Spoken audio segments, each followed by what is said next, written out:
How to check your PC specs, easy step-by-step guide. Hey everyone, welcome back to IT Next channel. Today, we're going to dive into a quick and easy tutorial on how to check your PC specs. Whether you're looking to upgrade your hardware, troubleshoot issues, or just curious about your system, knowing your PC's specifications is essential. Let's get started. First, we'll use the built-in Windows settings. It's straightforward and provides a lot of useful information. Click on the Start menu and type in System Information.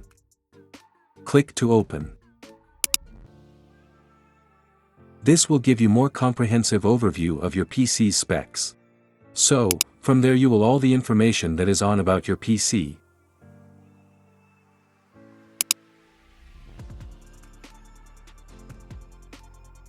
Next, click on Start. Click on Settings.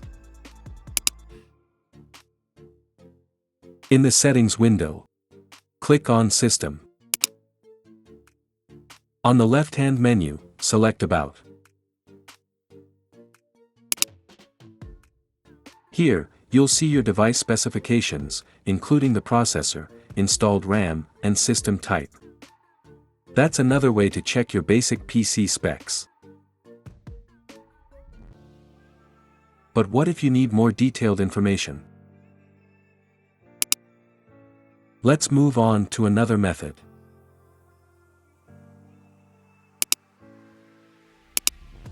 Press Windows key plus R to open the Run dialog box again. Type DexDiag and hit Enter. Here, you'll find information about your graphics card, including the name, manufacturer, and details about the drivers. Easy, right? I hope you found this tutorial helpful. If you did, be sure to give this video a thumbs up and subscribe to IT Next channel for more tech tips and tutorials. If you have any questions or suggestions for future videos, drop a comment below. Thanks for watching, and I'll see you in the next one.